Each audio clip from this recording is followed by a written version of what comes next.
DCC അധ്യക്ഷന്മാരെ പ്രഖ്യാപിച്ചു. തിരുവനന്തപുരം നെയ്യാറ്റിൻകര സനൽ, കൊല്ലം Bindu Krishna, Kozhikode T Siddique, Thrissur TN Prathapan എന്നിവരെയാണ് തെരഞ്ഞെടുത്തിരിക്കുന്നത്. ഇതിന്റെ കൂടുതൽ വിശദാംശങ്ങളുമായി സന്തോഷ് സർലിംഗ് ചേരുന്നു. സന്തോഷ്, ഇപ്പോൾ DCC പ്രസിഡന്റുമാരെ തെരഞ്ഞെടുത്തിരിക്കുന്നു. ആരൊക്കെയാണ് തെരഞ്ഞെടുത്തിരിക്കുന്നത്? അത് സംബന്ധിച്ച വിവരങ്ങൾ. മറിയ, AICCയുടെ സംഘടനാ ചുമതലയുള്ള ജനറൽ സെക്രട്ടറി ജനാർദ്ദനൻ ത്രിവേദിയാണ് അല്പസമയം മുമ്പ് കേരളത്തിലെ 14 ജില്ലകളുടെയും അധ്യക്ഷന്മാരെ നിശ്ചയിച്ചുകൊണ്ടുള്ള ലിസ്റ്റ് പുറത്തിറക്കിയത്. അതുപ്രകാരം ആലപ്പുഴയിൽ M ലിജു, എറണാകുളത്ത് TJ വിനോദ്, ഇടുക്കിയിൽ ഇബ്രഹാം കുട്ടി കല്ലാർ, കാസർഗോഡ് ഹക്കീം കുന്നേൽ, കണ്ണൂരിൽ സതീശൻ പാച്ചേനിയും ജില്ലാ അധ്യക്ഷന്മാരാകും.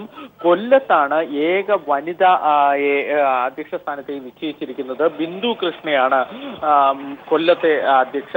കോട്ടയത്ത് ജോഷി ഫിലിപ്പ്, കോഴിക്കോട് ടി സിദ്ദിഖും മുൻ യൂത്ത് കോൺഗ്രസ് പ്രസിഡന്റ് ടി സിദ്ദിഖും അധ്യക്ഷനാകും.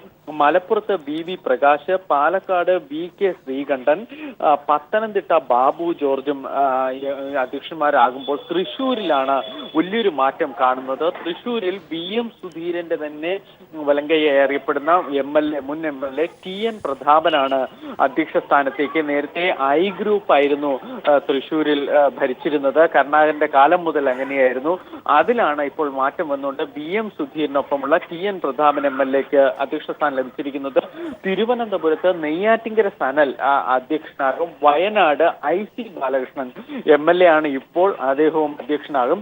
ഈ ലിസ്റ്റിൽ ആകെ യുവാക്കൾക്ക് പ്രാമുഖ്യം നൽകി സമഗ്രമായ ഒരു അഴിച്ചുപണി കൊണ്ടുവന്നിരിക്കുന്നു എന്നതാണ് ഏറ്റവും വലിയ പ്രത്യേകത. കൂടാതെ ആർക്കും 2 സ്ഥാനങ്ങൾ നൽകിയിട്ടില്ലാത്തപ്പോൾ വയനാട് IC ബാലകൃഷ്ണൻ MLAക്ക് അധ്യക്ഷ സ്ഥാനം നൽകി. മറ്റുള്ളവർക്കാർക്കും ഇങ്ങനെ ഒരു സ്ഥാനം ഉണ്ടായിരുന്നില്ല. പക്ഷേ IC ബാലകൃഷ്ണൻ സ്ഥാനം നൽകിയിരിക്കുന്നു. ബാക്കി സ്ഥാനങ്ങളിലൊക്കെ നേരത്തെ IA ഗ്രൂപ്പ് വിഭജനം ആയിരുന്നുവെങ്കിൽ, 3ാം ഗ്രൂപ്പ് അങ്ങനെയുള്ള ഒരു വിഭജനമായിരുന്നുവെങ്കിൽ അത് മുഴുവനായി പൊളിച്ചടുക്കിക്കൊണ്ടുള്ള ഒരു മാറ്റമാണ് ഇപ്പോൾ ഉണ്ടായിരിക്കുന്നത്. സന്തോഷ്, നേരത്തെ പറഞ്ഞു കേട്ടിരുന്ന പലരെയും ഒഴിവാക്കിയാണ് പുതിയ തെരഞ്ഞെടുപ്പ് നടന്നിരിക്കുന്നത്. തീർച്ചയായും മറിയ, AI ഗ്രൂപ്പുകൾ കൂടാതെ വിവിധ MPമാർ, MLAമാർ തുടങ്ങി നിരവധി പേരിൽ നിന്നായി AICC നേരിട്ട് തന്നെ വിവരങ്ങൾ ശേഖരിച്ചിരുന്നു. അവരുടെ നിന്നൊക്കെ ലിസ്റ്റൊക്കെ വാങ്ങുകയും ചെയ്തിരുന്നു. അതിനുശേഷമാണ് ഇപ്പോൾ പട്ടിക തയ്യാറാക്കി പുറത്തുവിട്ടിരിക്കുന്നത്. പല ജില്ലകളിലും നേരത്തെ പ്രതീക്ഷിക്കപ്പെട്ട പല പേരുകളും പുറന്തള്ളപ്പെട്ടിരിക്കുന്നു. പ്രത്യേകിച്ച് ഈ തൃശ്ശൂർ തന്നെയാണ് അതിൽ ഏറ്റവും പ്രധാനം. മുൻ മന്ത്രി CN ബാലകൃഷ്ണന്റെ നേതൃത്വത്തിൽ അവിടെ പിടിച്ചെടുക്കാൻ I ഗ്രൂപ്പ് ശ്രമിക്കുന്നുണ്ടായിരുന്നു. മുൻ മാധവൻ MLA മാധവൻ അടക്കമുള്ളവർക്ക് ആ സ്ഥാനത്ത് നേരത്തെ സ്ഥാനം ലഭിക്കും എന്ന സൂചനകളുണ്ടായിരുന്നു. അത് മാറി ഇടുക്കിയിലും വലിയൊരു മാറ്റമുണ്ടായിരിക്കുന്നു. ഇബ്രഹാം കുട്ടി കല്ലാറാണ് ഇപ്പോൾ ഇടുക്കി അധ്യക്ഷനായി AICC തെരഞ്ഞെടുത്ത് പുറത്തുവിട്ടിരിക്കുന്നത്. തിരുവനന്തപുരത്ത് നെയ്യാറ്റിൻകര സനൽ പല മുതിർന്ന അംഗങ്ങളെയും ഒഴിവാക്കിക്കൊണ്ടാണ് നെയ്യാറ്റിൻകര സനലിന് ഇത്തരമൊരു സ്ഥാനം ലഭിച്ചിരിക്കുന്നത്. നെയ്യാറ്റിൻകര സനൽ നേരത്തെ A ഗ്രൂപ്പിനൊപ്പമായിരുന്നുവെങ്കിൽ പോലും BM സുധീരൻ അധ്യക്ഷനായതിനു ശേഷം സനൽ പലപ്പോഴും സുധീരന്റെ പക്ഷത്തേക്ക് മാറിയിരുന്നു. പല കാര്യങ്ങളും സുധീരനൊപ്പം നിൽക്കുകയും ചെയ്തിരുന്നു. കഴിഞ്ഞ പ്രാവശ്യം പാറശാലയിൽ നെയ്യാറ്റിൻകര സനലിന്റെ പേര് സ്ഥാനാർത്ഥിയായി ഉയർന്നു കേൾക്കുകയൊക്കെ ചെയ്തിരുന്നതാണ്. നെയ്യാറ്റിൻകര സനലായിരിക്കുന്നു തിരുവനന്തപുരത്തും അധ്യക്ഷൻ. സന്തോഷ്, അതുപോലെ തന്നെ ഗ്രൂപ്പ് സമവാക്യങ്ങളുടെ അടിസ്ഥാനത്തിലാണോ ഈ തെരഞ്ഞെടുപ്പ് നടന്നിരിക്കുന്നത്? രാഹുൽ ഗാന്ധിയുടെ പ്രത്യേക ഇടപെടൽ ഇതിൽ ഉണ്ടായിട്ടുണ്ടോ? മറിയ, ഈ ലിസ്റ്റ് പരിശോധിക്കുമ്പോൾ രാഹുൽ ഗാന്ധിയോട് അടുത്ത് നിൽക്കുന്നവർ M Liju, TJ Vinod, T Siddique അടക്കമുള്ളവർക്ക് പ്രാമുഖ്യം ലഭിച്ചു എന്ന് എടുത്തു പറയേണ്ടി വരും. പക്ഷെ അവർ അപ്പോൾ തന്നെയും കേരളത്തിൽ ഗ്രൂപ്പ് സമവാക്യങ്ങളിലും അവർ സജീവമായിരുന്നു. പക്ഷെ പ്രതീക്ഷിച്ചതുപോലെ നേരത്തെ തന്നെ ഈ 14 ജില്ലകളിലെ 6 ജില്ലകൾ A ഗ്രൂപ്പിനുണ്ടായിരുന്നു. മറ്റ് 7 ജില്ലകൾ 6 ജില്ലകൾ I ഗ്രൂപ്പിനും 7 ജില്ലകൾ A ഗ്രൂപ്പിനും ഒക്കെ ഒരു ഗ്രൂപ്പ് 3ാം ഗ്രൂപ്പിനൊക്കെ നൽകിയിരുന്നതുണ്ടായിരുന്നു. അത് മൊത്തം മാറിയിരിക്കുന്നു. ഒരു വലിയൊരു എടുത്തു പറയേണ്ടത് BM സുധീരന്റെ പക്ഷത്തിന് കുറച്ചുകൂടി മേൽക്കൈ ലഭിച്ചിരിക്കുന്നു. സജേഷ്, സന്തോഷ്, ഇതിനകത്ത് വളരെ പ്രസക്തമായ ഒരു കാര്യം, മുൻകാലങ്ങളിൽ AI ഗ്രൂപ്പുകൾക്ക് വീതം വയ്ക്കുന്ന ഒരു രീതിയായിരുന്നു ഹൈക്കമാൻഡിന്റെ. ഇതിനകത്ത് വളരെ പ്രത്യക്ഷത്തിൽ തന്നെ മനസ്സിലാകുന്ന രണ്ട് കാര്യങ്ങൾ. ഒന്ന്, ഈ ഗ്രൂപ്പ് സമവാക്യങ്ങൾ ആകപ്പാടെ മാറിയിരിക്കുന്നു. AI ഗ്രൂപ്പ് മാറിയിട്ട് സുധീരൻ പക്ഷം അങ്ങനെയുള്ള തരത്തിൽ വീതം വയ്ക്കൽ വന്നിരിക്കുന്നു. മാത്രവുമല്ല, രാഹുൽ ഗാന്ധി കൃത്യമായൊരു ഇടപെടൽ നടത്തിക്കൊണ്ട് തന്നെ യുവാക്കളെ രംഗത്തേക്ക് കൊണ്ടുവരികയും ഒരുപക്ഷെ അടുത്ത തെരഞ്ഞെടുപ്പിൽ പുതിയ മുഖങ്ങളെ വച്ച് നേരിടാം എന്നുള്ളൊരു കരുതൽ കൂടി ഒരുപക്ഷെ രാഹുൽ ഗാന്ധിക്കുണ്ട്. അങ്ങനെ നമുക്ക് വിലയിരുത്തിക്കൂടെ ഈ നീക്കത്തെ? സിജു ആ ലിസ്റ്റ് പരിശോധിക്കുമ്പോൾ അങ്ങനെ തന്നെ എടുത്തു പറയേണ്ടി വരും. കാരണം പല ജില്ലകളിലും പ്രതീക്ഷിക്കപ്പെട്ട മുതിർന്ന പല നേതാക്കളുമുണ്ട്. AI ഗ്രൂപ്പുകൾക്ക് ഉണ്ടായിരുന്ന പ്രാമുഖ്യം, നേരത്തെ ഉണ്ടായിരുന്ന പ്രാമുഖ്യമൊന്നും ഇപ്പോഴത്തെ ലിസ്റ്റിലില്ല. മുമ്പത്തെ നിയമസഭാ തെരഞ്ഞെടുപ്പുകളിലും കഴിഞ്ഞ നിയമസഭാ തെരഞ്ഞെടുപ്പിലും രാഹുൽ ഗാന്ധിയോടൊപ്പമുള്ളവർ സ്ഥാനാർത്ഥി പട്ടികയിൽ കൂടുതൽ പ്രാതിനിധ്യം കിട്ടിയതുപോലുള്ളൊരു കയറ്റമാണ് ഇപ്പോൾ ഈ ജില്ലാ അധ്യക്ഷന്മാരെ നിയമിച്ചിരിക്കുന്ന ലിസ്റ്റിലും ഉണ്ടായിരിക്കുന്നത്. ഈ നേരത്തെ ഈ ലിസ്റ്റുമായി ബന്ധപ്പെട്ട് പുതിയ അധ്യക്ഷന്മാരെ നിശ്ചയിക്കുന്നതുമായി ബന്ധപ്പെട്ടുള്ള തർക്കത്തിലൊക്കെ ഉണ്ടായിരുന്ന ഒരു പ്രധാനപ്പെട്ട കാര്യം PM സുധീരത്തിന് എങ്ങനെ മേൽക്കൈ കിട്ടും എന്നതായിരുന്നു. അത് തകർക്കാനാണ് AI ഗ്രൂപ്പുകൾ ശ്രമിച്ചതും. ഇപ്പോൾ ഈ ഉന്നതാധികാര സമിതി കൊണ്ടുവരിക, പിന്നീട് ഒരു പാർട്ടി പുനഃസംഘടന കൊണ്ടുവരിക, ഇത്തരം ഒരു നീക്കങ്ങളെയൊക്കെ AI ഗ്രൂപ്പുകൾ എതിർത്തത് PM സുധീര പക്ഷത്തിന് മേൽക്കൈ കിട്ടും എന്നതുകൊണ്ടാണ്. പക്ഷെ ഈ നാമനിർദ്ദേശം നൽകുന്ന രീതി നേരത്തെ മാറ്റണം എന്നതായിരുന്നു ഒരു ധാരണയൊക്കെ. പക്ഷെ അതൊക്കെ മാറിയിരിക്കുന്നു. വീണ്ടും ആ AI ഗ്രൂപ്പുകളുടെ പ്രാതിനിധ്യം പൊളിച്ചുകൊണ്ട് AICC ഒരു ലിസ്റ്റ് പുറത്തിറക്കുമ്പോൾ പറഞ്ഞിരിക്കുന്ന പോലെ തന്നെ നേരത്തെ സുധീരനെ എങ്ങനെയാണോ അധ്യക്ഷനാക്കിയത് അതേ തരത്തിലുള്ള ഒരു മാറ്റം ഈ ലിസ്റ്റിൽ ഉണ്ടായിരിക്കുന്നു. ഓരോ ജില്ലകളിലും വളരെ കൃത്യമായി പ്രതീക്ഷിക്കപ്പെട്ടതോ സ്ഥിരം മുഖങ്ങളോ ഒന്നുമില്ല. എല്ലാവരും കാലങ്ങളായി അധ്യക്ഷ സ്ഥാനം വാങ്ങിയിരുന്നവർ പോലും പുറന്തള്ളപ്പെട്ടിരിക്കുന്നു.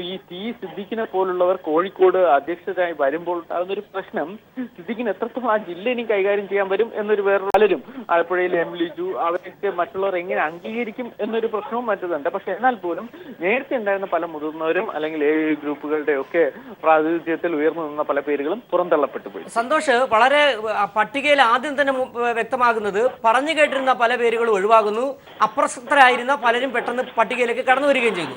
പ്രധാനമായും സംസ്ഥാനത്തെ ഗ്രൂപ്പുകളുടെ സമ്മർദ്ദങ്ങൾക്കുപരിയായി ഹൈക്കമാൻഡ് ഒരു കൈയടക്കം, ഒരു മേൽക്കൈ തന്നെ നേടിക്കൊണ്ട് ഹൈക്കമാൻഡ് പരിപൂർണമായ നിയന്ത്രണത്തിൽ തന്നെയാണ് പട്ടിക തയ്യാറായിരിക്കുന്നത് നമുക്ക് വിലയിരുത്താൻ കഴിയും. സിജു, ആ തരത്തിൽ സൂചനകളാണ് ലഭ്യമായിരിക്കുന്നത്. അതായത് AI ഗ്രൂപ്പുകളുടെ അല്ലെങ്കിൽ VM സുധീരൻ, ഉമ്മൻചാണ്ടി, രമേശ് ചെന്നിത്തല, വിവിധ MP മാർ, കേരളത്തിൽ നിന്നുള്ള മുതിർന്ന അംഗങ്ങൾ, ഇവരെയൊക്കെ പല ഘട്ടങ്ങളിലായി AICC വിളിച്ചു വരുത്തി കണ്ടിരുന്നു. പ്രത്യേകിച്ച് രാഹുൽ ഗാന്ധിയുടെ വസതിയിലാണ് ആ കൂടിക്കാഴ്ചകളെല്ലാം നടന്നത്. ഒരു ഘട്ടത്തിൽ പോലും സോണിയാഗാന്ധി ഇടപെട്ടില്ല. ഏറ്റവും അവസാനം K മുരളീധരൻ വന്നിട്ട് അദ്ദേഹത്തിൻ്റെതായ ഒരു ലിസ്റ്റും കൈമാറിയിരുന്നു. ഇതൊക്കെ ഒരു സംഘടനാ പ്രവർത്തന രീതിയോ അല്ലെങ്കിൽ ചർച്ചയുടെ ഭാഗമായോ രാഹുൽ ഗാന്ധി പരിശോധിച്ചിരിക്കുന്നു, വാങ്ങിയിരിക്കുന്നു. പക്ഷെ തീരുമാനമെടുത്തപ്പോൾ ഈ നേതാക്കൾ നൽകിയ ലിസ്റ്റുകൾക്കൊക്കെ മാറി സ്വന്തം തലത്തിൽ നടത്തിയ, സ്വന്തം രീതിയിൽ നടത്തിയ പഠനമോ അല്ലെങ്കിൽ രാഹുൽ ഗാന്ധിയുടെ പ്രത്യേക താല്പര്യമോ ഉണ്ടായിട്ടുണ്ട്. അതാണ് ലിസ്റ്റിൽ യുവാക്കൾക്ക് ലഭിച്ചിരിക്കുന്ന പ്രത്യേക പ്രാമുഖ്യം ചൂണ്ടിക്കാണിക്കുന്നത്. ഈ ബിന്ദു കൃഷ്ണ വനിതകൾക്ക് പ്രാതിനിധ്യം വരുന്നതും AICCയുടെ ഇടപെടൽ കൊണ്ടെന്നേ പറയാൻ കഴിയും. കാരണം KPCCയിൽ നിന്ന് അത്തരത്തിൽ വനിതകൾക്ക് പ്രാതിനിധ്യം നൽകുന്ന ഒരു രീതിയൊന്നും സാധാരണ ഉള്ളതല്ല. ഈ അടുത്ത കാലത്തൊന്നും ഏതെങ്കിലും ഒരു വനിതാ അധ്യക്ഷ ഏതെങ്കിലും ജില്ലയുടെ അധ്യക്ഷ സ്ഥാനത്തേക്ക് എത്തിയിട്ടുമില്ല. പക്ഷെ അതൊക്കെ മാറിയിട്ട് AICCയുടെ ഒരു കൈകടത്തൽ ഉള്ളതുകൊണ്ട്, പ്രത്യേകിച്ച് രാഹുൽ ഗാന്ധിയുടെ കൈകടത്തൽ ഉള്ളത് കൊണ്ടാണ് ഇപ്പോൾ ഈ ലിസ്റ്റ് ഈ തരത്തിൽ സമഗ്രമായ അഴിച്ചുപണിയോടുകൂടി പുറത്തിറങ്ങിയിരിക്കുന്നത്. നേരത്തെ പറഞ്ഞു കേട്ടിരുന്ന പേരുകളിൽ ഒന്ന് PC വിഷ്ണുനാഥിന്റെ, അതോടൊപ്പം തന്നെ ഡീൻ കുര്യാക്കസിന്റെ പേരുകളാണ്. ഇവരെ DCC അധ്യക്ഷ സ്ഥാനത്തേക്ക് വരും എന്നുള്ളൊരു സൂചന ഉണ്ടായിരുന്നു. അത് ഏറെക്കുറെ അത്തരത്തിലൊരു ധാരണ ആയിരുന്നതായിട്ടാണ് സംസ്ഥാന കോൺഗ്രസിൽ. പക്ഷെ അത് പെട്ടെന്നൊരു മാറ്റം വന്നിരിക്കുകയാണ്. ഈ PC വിഷ്ണുനാഥിനെ ഉമ്മൻചാണ്ടിയുടെ പ്രത്യേക താല്പര്യപ്രകാരമാണ് അധ്യക്ഷ സ്ഥാനത്തേക്ക് കൊണ്ടുവരും എന്ന രീതിയിലുള്ള വാർത്തകൾ ഉണ്ടായിരുന്നത്. നേരത്തെ തന്നെ A ഗ്രൂപ്പ് നൽകിയ പേരുകളിൽ പ്രാമുഖ്യം PC വിഷ്ണുനാഥിന് ഉണ്ടായിരുന്നു താനും. ആ കാര്യങ്ങൾ അത്തരത്തിലൊരു പ്രതീക്ഷ പ്രത്യേകിച്ച് ഉമ്മൻചാണ്ടിക്കും A ഗ്രൂപ്പിനും ഉണ്ടായിരുന്നു. പക്ഷെ അക്കാര്യത്തിൽ നമുക്ക് AICC അല്ലെങ്കിൽ മറ്റുള്ള ആ സമയത്ത് തന്നെ ലഭിച്ച സൂചന അദ്ദേഹം MLA ആണ്, വീണ്ടും ഒരു സ്ഥാനം കൂടി അങ്ങനെ നൽകും എന്ന ചില തമ്മിലുള്ള തർക്കങ്ങളൊക്കെ ആ സമയത്ത് കേട്ടിരുന്നു.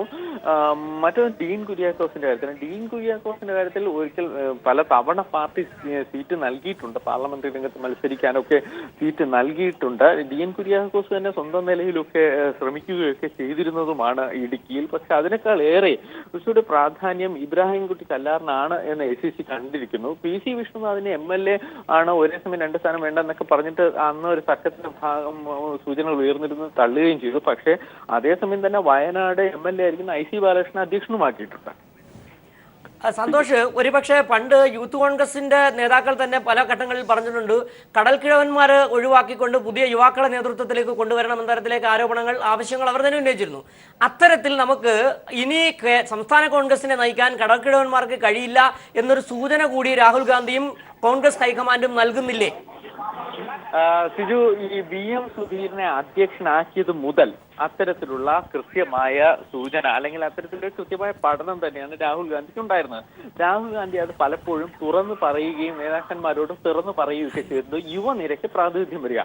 അത് AICC തലം, ദേശീയ തലം മുതൽ രാഹുൽ ഗാന്ധി കഴിഞ്ഞ കുറെ നാളുകളായി കൊണ്ടുവരുന്ന ഒരു രീതിയാണ്. സോണിയാഗാന്ധിയിൽ നിന്നും അധ്യക്ഷ സ്ഥാനം ഏറ്റെടുക്കുന്നതിന് മുന്നോടിയായുള്ള സംഘടനാ രീതിയുടെ ഭാഗമായി ദേശീയ തലത്തിലൊക്കെ രാഹുൽ ഗാന്ധി കൊണ്ടുവരുന്ന രീതിയാണ്. അയാൾക്ക് താല്പര്യമുള്ളവരെ, രാഹുൽ കേഡറിലുള്ളവർക്ക് കൂടുതൽ പ്രാതിനിധ്യം കൊടുത്ത് അവരെ മുന്നോട്ട് കൊണ്ടുവരിക എന്നത്. കേരളത്തിലും പ്രത്യേക ശ്രദ്ധ രാഹുലിൻ്റെത് പല സമയത്ത് നമ്മൾ കണ്ടിട്ടുണ്ട്. അതിന്റെ ഭാഗമായി അതിൽ ചില രാഹുൽ കേഡറിൽ ഉൾപ്പെടുന്ന പല യുവ നേതാക്കളുമുണ്ട്. ആ നേതാക്കളിൽ പലരും ഈ ലിസ്റ്റിൽ ഉൾപ്പെടുന്നുണ്ട്. രാഹുൽ ഗാന്ധിയുടെ പ്രത്യേക ആവശ്യപ്രകാരം തന്നെയാണ് എന്ന് വ്യക്തം. കാരണം ഈ ചർച്ചയിൽ ഒരിക്കൽ പോലും മറ്റു നേതാക്കൾ, AICCയുടെ മറ്റു നേതാക്കളൊന്നും പങ്കെടുത്തിട്ടില്ല. രാഹുൽ തന്നെയാണ് ആദ്യ അവസാനം മുതൽ രാഹുൽ ഗാന്ധിയുടെ വസതിയിൽ വെച്ച് ചർച്ചകളൊക്കെ നടന്നിട്ടുള്ളത്. അതുകൊണ്ട് തന്നെ അവരുടെ പ്രത്യേക രാഹുലിന്റെ കൈകടത്തലോട് കൂടി തന്നെയാണ് ഈ യുവ നേതാക്കൾക്ക് വന്നിരിക്കുന്നത്. പിന്നെ ഒരു പ്രധാനപ്പെട്ട ചോദ്യം, ഇനി ഇവർക്ക് എങ്ങനെ ഈ അധ്യക്ഷ സ്ഥാനങ്ങൾ കൈകാര്യം ചെയ്യാൻ കഴിയും, മുന്നോട്ട് കൊണ്ടുപോകാൻ കഴിയുമെന്നതാണ്. കാരണം പല ഈ പാർലമെന്ററി രംഗത്ത് സീറ്റ് കിട്ടാത്ത സ്ഥാനമൊക്കെ പലപ്പോഴും അടങ്ങിയിരുന്നത് ഈ DCC അധ്യക്ഷ സ്ഥാനങ്ങൾ കിട്ടുകയാണ്. നമുക്കറിയാം ജംബോ ലിസ്റ്റുകളാണ് പലപ്പോഴും ഈ സെക്രട്ടറിമാരുടെ പേരുകളിലൊക്കെ. കാരണം ഇവരെ തൃപ്തിപ്പെടുത്താൻ ഇത് ഉപയോഗിച്ചിരുന്നു. അവരൊക്കെ പലരും നോട്ടം വെച്ചിരുന്നതാണ്, പല മുതിർന്നവരും നോട്ടം വച്ചിരുന്ന സ്ഥാനങ്ങളിലാണ് ഇപ്പൊ യുവാക്കൾ എത്തിയിരിക്കുന്നത്. ഈ ഗ്രൂപ്പുകളൊക്കെ മറികടന്നിരിക്കുന്നത്. ഈ തൃശ്ശൂരിലൊക്കെ TN പ്രതാപൻ MLA ആണെങ്കിൽ, മുൻ MLA ആണെങ്കിൽ പോലും TN പ്രതാപന് I ഗ്രൂപ്പിന്റെയും A ഗ്രൂപ്പിനോടും എങ്ങനെ പോരടിച്ച് ആ ജില്ല മുന്നോട്ട് കൊണ്ടുപോകാൻ കഴിയുമെന്നൊരു സംശയമുണ്ട്. നമുക്കറിയാം CN Balakrishnan Thrissur DCC president ആയിരിക്കുമ്പോഴാണ്. വ്യക്തമാണ് സന്തോഷ്. സംസ്ഥാനത്ത് ജില്ലാ കോൺഗ്രസ് അധ്യക്ഷന്മാരെ പ്രഖ്യാപിച്ചു. തിരുവനന്തപുരത്ത് നെയ്യാറ്റിൻകരയിൽ സനൽ, കൊല്ലത്ത് ബിന്ദുകൃഷ്ണ, കോഴിക്കോട് T സിദ്ദിഖ് എന്നിവരെയാണ് DCC പ്രസിഡന്റുമാരായി തെരഞ്ഞെടുത്തിരിക്കുന്നത്. ഇതിന്റെ വിശദാംശങ്ങൾ നൽകിയത് ന്യൂസ് ഡെസ്കിൽ നിന്നും സിജു സുഗതനും ദില്ലിയിൽ നിന്നും സന്തോഷ് സർലിംഗുമാണ്. വാർത്തകളിലേക്ക്. സംസ്ഥാനത്തെ കാർഷിക വികസനവും സമ്പൂർണ്ണ മാലിന്യ നിർമ്മാർജ്ജനവും ലക്ഷ്യമിട്ടുള്ള ഹരിത കേരളം മിഷന്റെ സംസ്ഥാനതല ഉദ്ഘാടനം തിരുവനന്തപുരം കൊല്ലയിൽ പഞ്ചായത്തിൽ മുഖ്യമന്ത്രി പിണറായി വിജയൻ നിർവഹിച്ചു. പുതിയ കാർഷിക സംസ്കാരമാണ് ഹരിത കേരളം പദ്ധതിയുടെ ലക്ഷ്യമെന്ന് മുഖ്യമന്ത്രി പിണറായി വിജയൻ പറഞ്ഞു. ഗാനഗന്ധർവൻ യേശുദാസ്, മഞ്ജു വാര്യർ തുടങ്ങിയ പ്രമുഖരും ചടങ്ങിൽ സംബന്ധിച്ചു. കർക്കിടകം പെയ്തൊഴിഞ്ഞു ഒറ്റവരി നട്ടനാറിൽ പൊട്ടി വന്നു ജാറിലയും നെൽച്ചെടിയും നെൽക്കതിരും. അമരവിള കളത്തറയ്ക്കൽ ഏലായിൽ പാടത്ത് ഞാറുനട്ടാണ് മുഖ്യമന്ത്രി പിണറായി വിജയൻ ഹരിത കേരളം മിഷന് തുടക്കമിട്ടത്.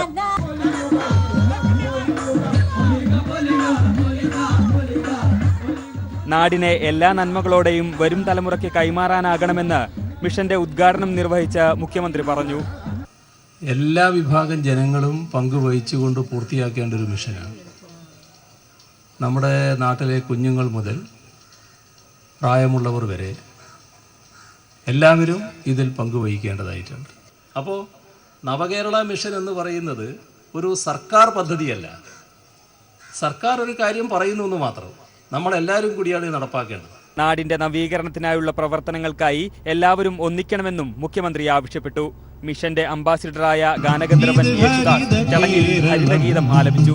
ഹരിത കേരളം, ഇത് ഹരിത കേരളം, ഇത് ഹരിത കേരളം. അരുവികളിൽ തെളിനീരൊഴുകട്ടെ, എല്ലാ നാട്ടിലും തൊടിയിലും പച്ചപ്പുണരട്ടെ. ഹരിത കേരളം മിഷനിലൂടെ കേരളത്തിന്റെ കാർഷിക സമൃദ്ധി തിരിച്ചുപിടിക്കാനാകുമെന്ന് നടി മഞ്ജു വാര്യർ. ഈ ഹരിത കേരളം എന്ന പദ്ധതി ഏറ്റവും ജനകീയമായ ഒരു ദൗത്യമായി, ഏറ്റവും ജനപങ്കാളിത്തമുള്ള ഒരു ദൗത്യമായി മാറും എന്നെനിക്ക് ഉറപ്പുണ്ട്. കേരളപ്പിറവിയുടെ 60ാം വാർഷികത്തോടനുബന്ധിച്ചുള്ള നവകേരളം മിഷന്റെ ഭാഗമായാണ് ഹരിത കേരളം മിഷൻ നടപ്പാക്കുന്നത്. സംസ്ഥാനത്തിന്റെ കാർഷിക വികസനവും സമ്പൂർണ്ണ മാലിന്യ നിർമ്മാർജ്ജനവും ജലസ്രോതസ്സുകളുടെ സംരക്ഷണവുമാണ് മിഷന്റെ ലക്ഷ്യങ്ങൾ. മിഷന്റെ സംസ്ഥാനതല ഉദ്ഘാടനത്തിനൊപ്പം പ്രാദേശിക തലങ്ങളിലും ഉദ്യമത്തിന് തുടക്കമായി. ക്യാമറ പേഴ്സൺസ് അഖിലേഷിനും ഷാജിലയ്ക്കുമൊപ്പം ജിതിൻ ചന്ദ്രൻ, തിരുവനന്തപുരം. ഹരിത കേരളം പദ്ധതിയുടെ എറണാകുളം ജില്ലാതല ഉദ്ഘാടനം വിദ്യാഭ്യാസ വകുപ്പ് മന്ത്രി പ്രൊഫസർ സി രവീന്ദ്രനാഥ് നിർവഹിച്ചു. പദ്ധതിയുടെ ഭാഗമായ ജലസംരക്ഷണ പദ്ധതിയുടെ ഉദ്ഘാടനം പത്മശ്രീ ഭരത് മമ്മൂട്ടി നിർവഹിച്ചു. അവനവന് വേണ്ട ജലം അവനവൻ തന്നെ കണ്ടെത്തണമെന്നും വരാൻ പോകുന്നത് ജലദൗർലഭ്യത്തിന്റെ കാലമാണെന്നും മമ്മൂട്ടി പറഞ്ഞു. കാർഷിക പദ്ധതിയുടെ ഉദ്ഘാടനം ശ്രീനിവാസനും നിർവഹിച്ചു. 2008 മുംബൈ താജ് ഹോട്ടലിലെ ഭീകരാക്രമണത്തിൽ ഗുരുതരമായി പരുക്കുപറ്റിയ കണ്ണൂർ അഴീക്കോട് സ്വദേശി മനീഷ് ഇത്തവണയും അയ്യപ്പ ദർശനം നടത്തി. തുടർച്ചയായ 6ാം വർഷമാണ് മനീഷ് മല ചവിട്ടുന്നത്. മനീഷിനോടൊപ്പം അമ്മയും 5 സൈനികരുമടക്കം 16 പേരാണ് അയ്യപ്പ ദർശനത്തിന് എത്തിയത്. 2008 മുംബൈ അറ്റാക്കിലുണ്ടായ ഗുരുതരമായ പരിക്കിന്റെ വേദനകളൊന്നും തന്നെ തളർത്തിയിട്ടില്ല എന്നതാണ് ഓരോ വർഷവും അയ്യപ്പ സന്നിധിയിലെത്തുന്ന മനീഷ് എന്ന NSG കമാൻഡോയുടെ ജീവിതം സാക്ഷ്യപ്പെടുത്തുന്നത്. ഇത് 6ാം വർഷമാണ് മനീഷ് അയ്യപ്പനെ തൊഴാനെത്തുന്നതും. ഞാനിത് 6ാമത്തെ പ്രാവശ്യമാണ് ശബരിമലയിലേക്ക് വരുന്നത്. പക്ഷേ കഴിഞ്ഞ വർഷം ഞാൻ നടന്നിട്ട് വന്നു. പക്ഷേ ഇപ്രാവശ്യം എൻ്റെ ലിഗമെന്റ് ഫ്രാക്ചർ ആയതുകൊണ്ട് എനിക്ക് തോന്നി നടക്കാൻ വേണ്ടി പറ്റില്ല എന്ന്. പക്ഷേ എൻ്റെ എല്ലാവരുടെയും പ്രാർത്ഥന ഉണ്ടായിരിക്കാം, അയ്യപ്പ സ്വാമിയുടെ ഒരു വിശ്വാസം എന്നെ കൊണ്ടായിരിക്കാം എന്നെ ഒന്നും സംഭവിക്കാതെ ഇതുവരെ എത്തി. മനീഷിനോടൊപ്പം വന്ന 5 പേരും സൈനികരാണ്. കണ്ണൂർ 3 നിരത്ത ശ്രീ മൂകാംബിക ക്ഷേത്രത്തിൽ നിന്നാണ് മനീഷും മനീഷിന്റെ അമ്മ സരസ്വതിയും മറ്റ് 14 പേരും കെട്ടുമുറുക്കി ശബരിമലയിലേക്ക് യാത്ര ആരംഭിച്ചത്. പമ്പയിൽ നിന്നും സന്നിധാനത്തേക്കുള്ള യാത്ര അതികഠിനമായിരുന്നെങ്കിലും നടക്കാനുള്ള കാലിന്റെ ബുദ്ധിമുട്ടുകൾ എല്ലാം അവഗണിച്ച് നടന്നു തന്നെയാണ് മനീഷ് സന്നിധാനത്തെത്തിയത്. 2008 നടന്ന അക്രമത്തിൽ ശരീരത്തിൽ പതിച്ച ഗ്രനേഡിന്റെ ഒരംശം ഇപ്പോഴും ശരീരത്തിൽ പേറിയാണ് മനീഷിന്റെ പിന്നീടുള്ള ജീവിതം. വിജേഷ് നടുവിൽ, സന്നിധാനം. വാർത്തകളിലേക്ക്. ഭക്ഷ്യവിപണന രംഗത്തെ പ്രമുഖ ബ്രാൻഡായ ഡബിൾ ഹോഡ് സ്നാക്സ് പ്രേമികൾക്കായി വ്യത്യസ്ത രുചികളിലുള്ള സ്നാക്സ് വിപണിയിലെത്തിക്കുന്നു. ഡബിൾ ഹോഡ് സ്നാക്സ് ശ്രേണിയുടെ ബ്രാൻഡ് അംബാസഡറായി ലിറ്റിൽ ഷെഫ് മാസ്റ്റർ കിച്ചെ നിയമിച്ചു. Cassava chips, potato chips, choco bites, strawberry peanut candy, peanut masala തുടങ്ങി വിവിധ സ്നാക്സുകളാണ് ഡബിൾ ഹോൾസ് പുതിയതായി വിപണിയിലിറക്കുന്നത്. ഇതോടൊപ്പം റെഡി ടു ഈറ്റ് ശ്രേണിയിൽ മറ്റ് നിരവധി പലഹാരങ്ങൾ വിപണിയിലെത്തിക്കാനുള്ള പ്രവർത്തനങ്ങളും തുടങ്ങിയതായി Manjulas group MD Vinod Manjula, marketing GM Sunil P. Krishnan എന്നിവർ കൊച്ചിയിൽ വാർത്താസമ്മേളനത്തിൽ അറിയിച്ചു.